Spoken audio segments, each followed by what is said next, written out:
Halo semuanya, salam kenal. Kami dari kelompok 6 yang beranggotakan Claresta Putri Atala dengan NIM akhir 036, Tiara Nasira Vandita dengan NIM akhir 037, Salsabila Agustin dengan NIM akhir 038, Komang Renaldo dengan NIM akhir 039, Akila Lul Akmal dengan NIM akhir 040, Dina Nur Adawiyah dengan NIM akhir 041, dan Muhammad Alif Tahsin dengan NIM akhir 042.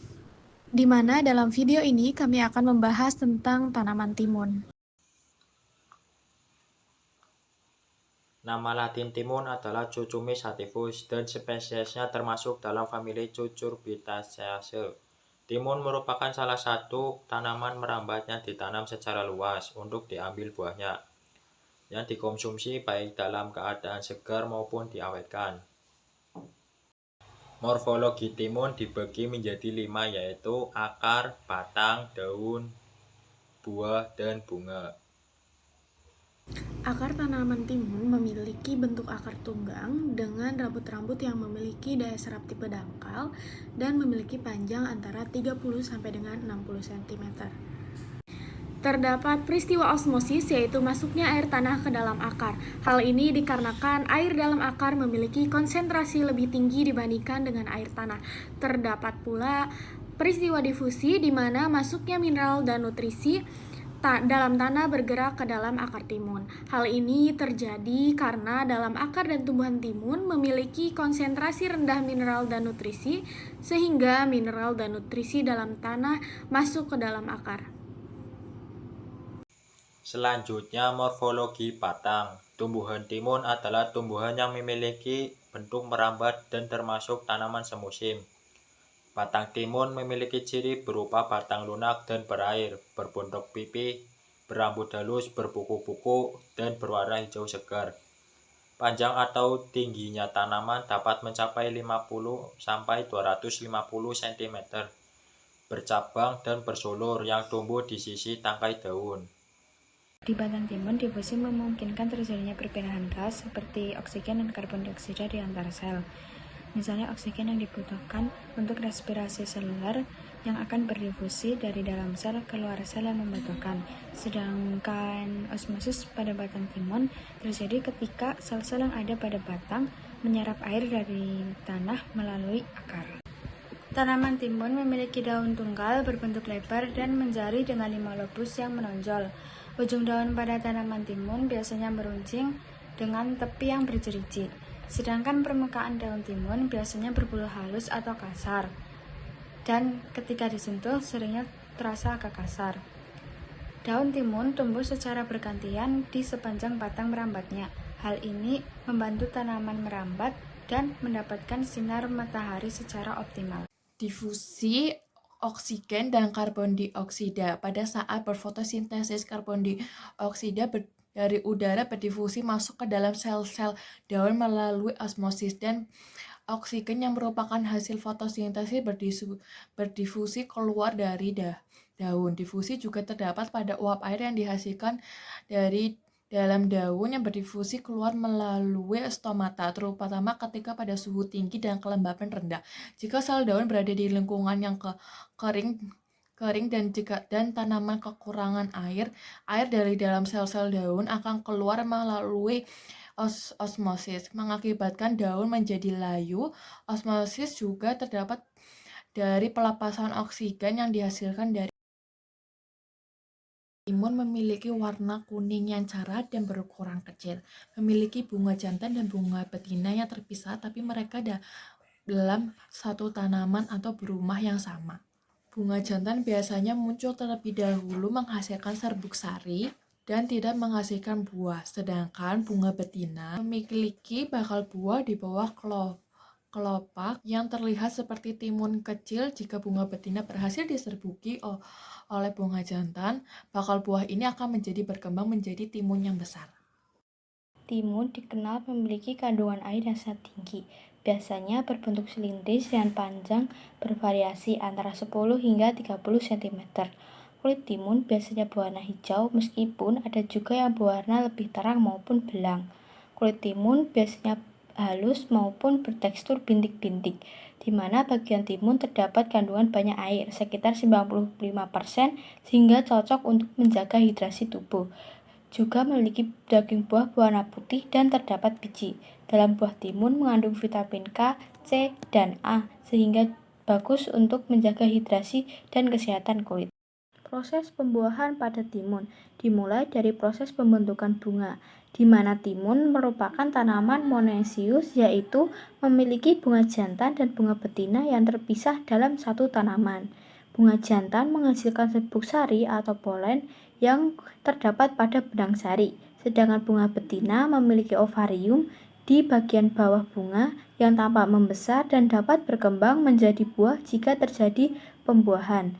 Proses penyerbukan buah timun dimulai dari serbuk sari dari bunga jantan harus berpindah ke kepala putik bunga betina agar terjadi pembuahan. Penyerbukan pada tanaman timun biasanya dibantu oleh serangga penyerbuk, misalnya lebah. Pada sistem budidaya tertentu juga dapat dilakukan secara manual oleh petani. Serbuk sari yang menempel pada kepala putik betina akan berkecambah membentuk tabung serbuk sari yang tumbuh menuju ovari. Proses pembuahan atau fertilisasi. Setelah tabung serbuk sari mencapai ovarium, sel sperma yang ada di dalam serbuk sari akan masuk ke dalam sel telur di ovarium bunga betina. Fertilisasi terjadi ketika sel sperma bersatu dengan sel telur membentuk zigot. Zigot ini kemudian berkembang menjadi embrio yang merupakan tahap awal dari biji timun.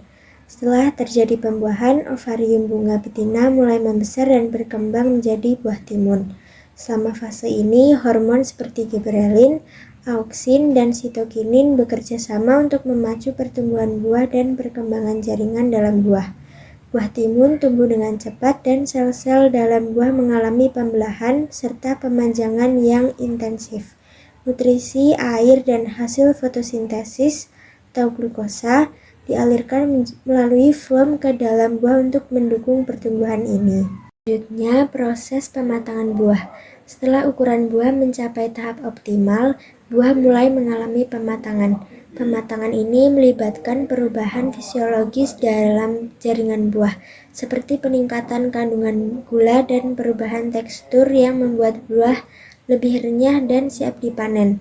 Pada buah yang belum siap panen, kadar klorofil masih tinggi, sehingga buah berwarna hijau. Selama pematangan, ada juga sedikit pengurangan klorofil dan peningkatan senyawa tertentu yang memengaruhi rasa dan kualitas buah. Kemudian proses produksi biji. Proses produksi biji pada timun sudah terjadi pada saat setelah penyerbukan bunga betina oleh serbuk sari dari bunga jantan. Setelah penyerbukan, bakal biji berkembang menjadi biji dalam buah yang semakin membesar. Proses ini berlangsung selama fase pematangan buah yang biasanya terjadi sekitar 30-50 hari setelah penyerbukan, tergantung pada kondisi tanaman dan varietas timun. Saat buah mencapai kematangan fisiologis, biji sudah berkembang dengan baik dan siap untuk diekstraksi.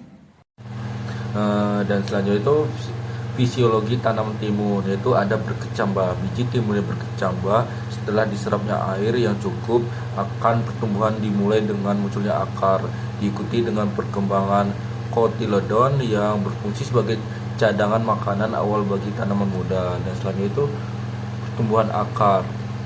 Timun memiliki sistem akar yang cukup dangkal tetapi menyebar luas, memungkinkan tanaman menyebar air dan nutrisi dari tanaman. Pertumbuhan akar yang baik didukung oleh tanah yang gembur dan memiliki pH optimal sekitar 6-7. Dan selanjutnya itu fotosintesis.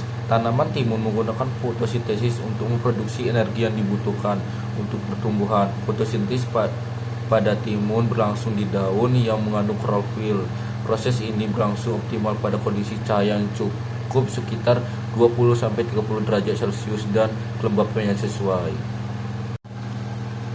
Dan selanjutnya itu penyerapan air dan nutrisi. Timun membutuhkan banyak air ya, terutama pada periode pertumbuhan vegetatif dan pembentukan buah. Nutrisi utama yang dibutuhkan oleh timun yaitu nitrogen, kalsium, dan fosfor, dan unsur mikro seperti magnesium dan kalsium. Dan selanjutnya itu pembungaan dan pembuahan. Tanaman timun umumnya memiliki bunga jantan dan bunga betina. Penyerbukan terjadi ketika serbuk sari bunga jantan ditransfer ke bunga betina, seringkali dibantu oleh hewan-hewan seperti lebah. Setelah penyerbukan yang berhasil, bangkal buah pada bunga betina akan tumbuh menjadi buah timun. Dan selanjutnya yakni respirasi. Seperti semua tanaman yang lain ya, timun juga melakukan respirasi untuk memasukkan energi dari gula yang dihasilkan selama fotosintesis. Respirasi biasanya meningkat selama malam hari dan fase-fase pertumbuhan aktif tanaman. Dan selanjutnya itu pengendalian hormon. Hormon tumbuhan memainkan peran penting dalam mengatur pertumbuhan dan berkembang. Hormon biasanya seperti auksin merangsang pemajangan sel, sedangkan giberil mendorong pemajangan batang, sedangkan etilen berperan dalam proses pembuahan dan pematangan buah. Dan selanjutnya yaitu adaptasi terhadap lingkungan. Timun sangat sensitif ya terhadap kondisi lingkungan seperti suhu ekstrim, kelembapan rendah, dan diversi air.